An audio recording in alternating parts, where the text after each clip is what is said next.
Hey, Bruce Naylor, your boomer consumer, and I thought I'd do a Q&A session, and this is the maiden voyage of the Sony a6400 that I recently purchased with the Sigma 16mm f1.4 lens, and I happen to be very crazy about the video quality. I think it looks outstanding, but of course I want to get your opinion in the comments down below. What do you think? How does it look?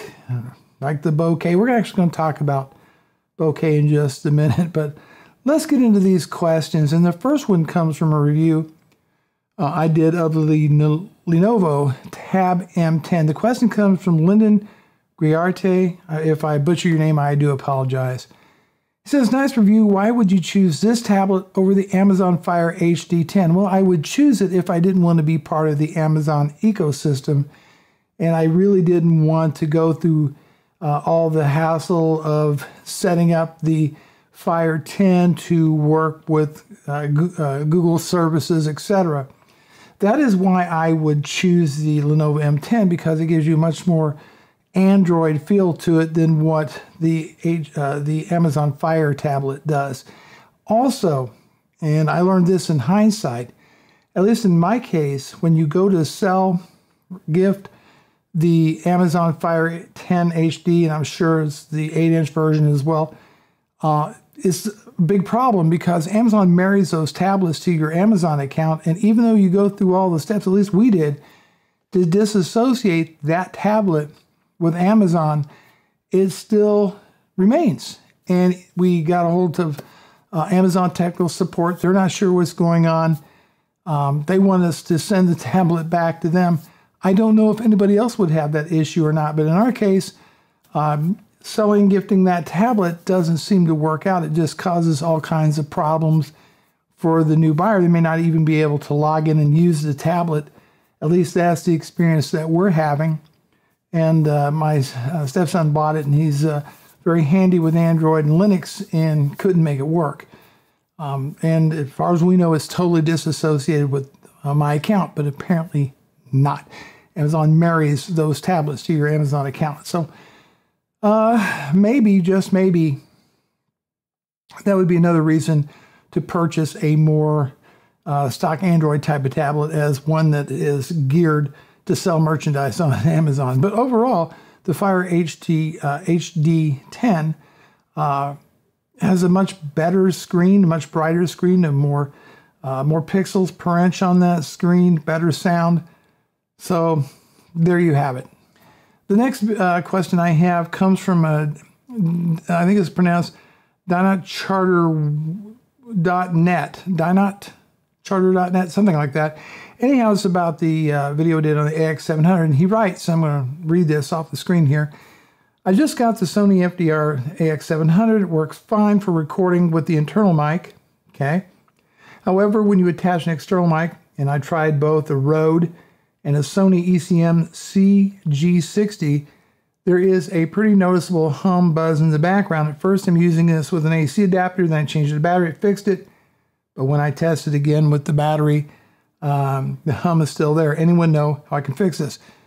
Well, that hum sounds more like possible RF interference, and I've had that happen with my AX53, using it with a variety of Rode microphones, and there was, I think there's a problem with the preamp for the audio on there picking up radio frequency due to shielding, some type of shielding issue, whether it's in the camera or it's in the microphones. But you can purchase an inline filter, noise filter, if you're using any type of a cable between the external microphone and going to the input jack of the camera.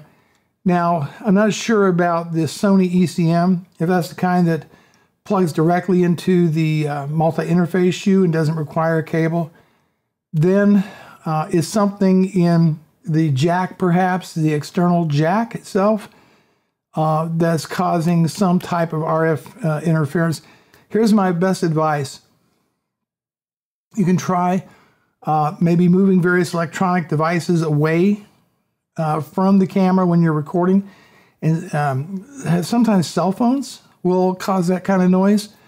and try that. And if that doesn't work, then it's definitely time to get Sony on the phone.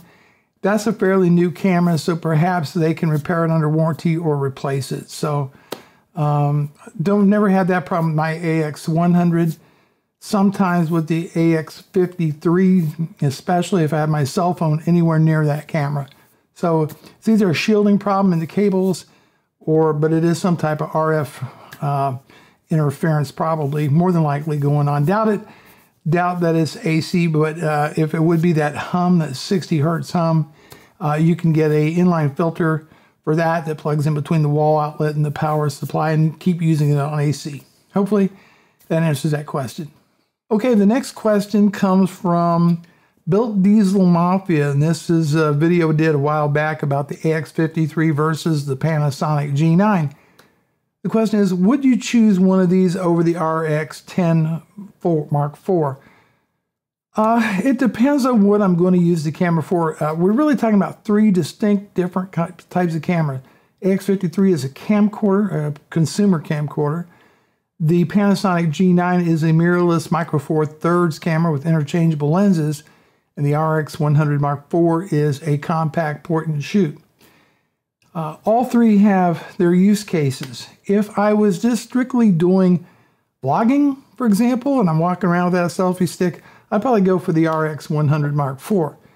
The problem with that camera is if you want to record more than, I think, 5 minutes of 4K, I think that's the limit, and that there's prone to overheating. With a total record time, even in 1080p of 30 minutes, and then you have to start over again. So if I was going to be recording longer videos, maybe I'm going to an event, taping a graduation, a football game, something like that, I would go with the AX53. I can have unlimited recording time, 4K. I have more of a mechanical type gimbal stabilization built in, and it's going to be great for that kind of run and gun video where I don't worry about focus. It's got a great focus on it. Easy to use. Open it up, hit the record button, and off you go. If I'm doing studio work and I want more cinematic type of video and I want the nice product shots, I want a great camera and to take photos, and I want cinematic video and I want to have interchangeable lenses, then the G9 is the way to go. So it really depends on what you're going to be using the cameras for. There is no such thing as a perfect camera, one size fits all. But there you go. In my personal opinion, I would choose the AX53 over the RX10 Mark IV, unless I was doing a lot of vlogging with it. In that case, I would stick with that camera. Hopefully that answers your question. Okay, the next question comes from Jesse Inc., who writes, and this is in regards to a video I did about maximizing the value out of your current PC before you go out and spend more money on a new one. At any rate, he writes, haven't watched your videos in a while. Boomer Consumer, really? Why would you do that?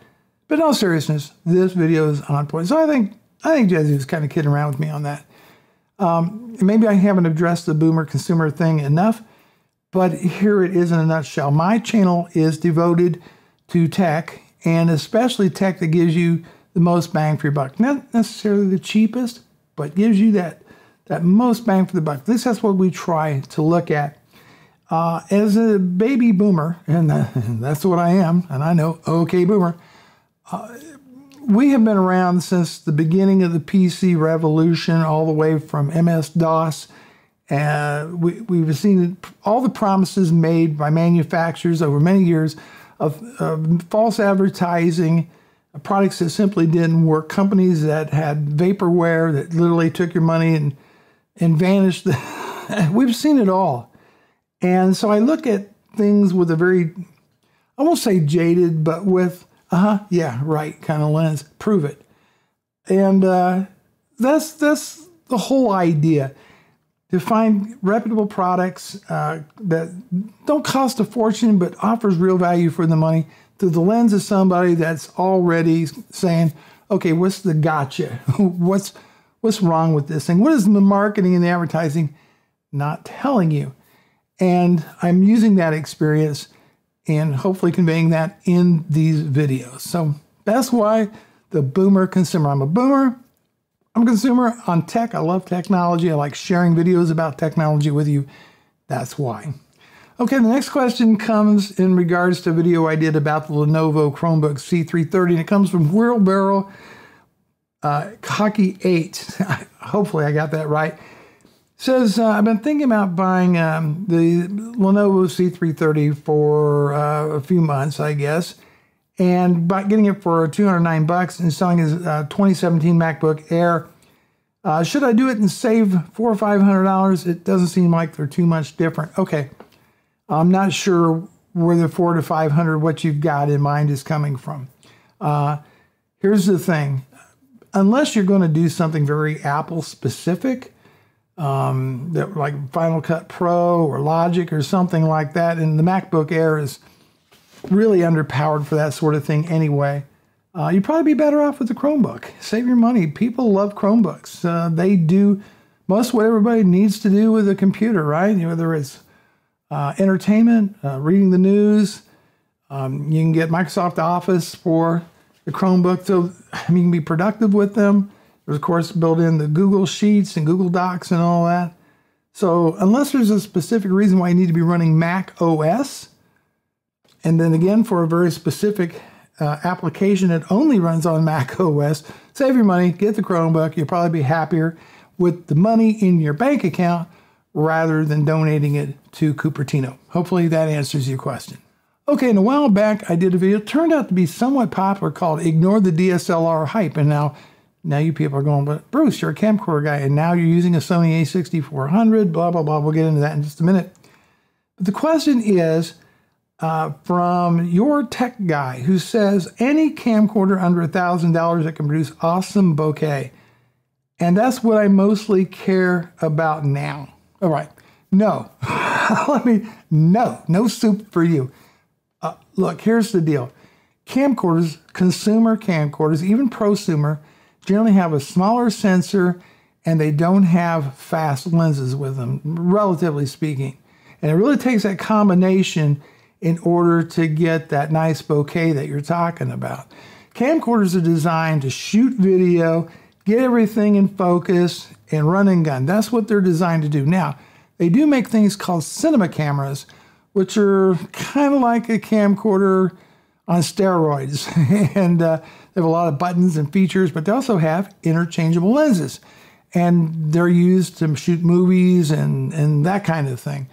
But camcorders are not really designed for that. And therefore, getting bokeh out of a camcorder, especially, and you're not going to get a cinema camera anywhere near $1,000. Okay, this is not a newer one, and maybe you can find an old C100 out there for around $1,000. But then you got your lenses to buy and all that. But that's a different story. If that's what you're interested in, you like having that, you might look at eBay for a used C100 Canon. But other than that, no, you're really going to be better off maybe purchasing, say, a mirrorless camera like the Canon M50, which I think you get for under $500 or around that price, and then match that up with this particular lens, the Sigma 16 millimeter f1.4, and you can get nice shallow depth of field, nice bokeh as you call it, and you can stay within that $1,000 budget.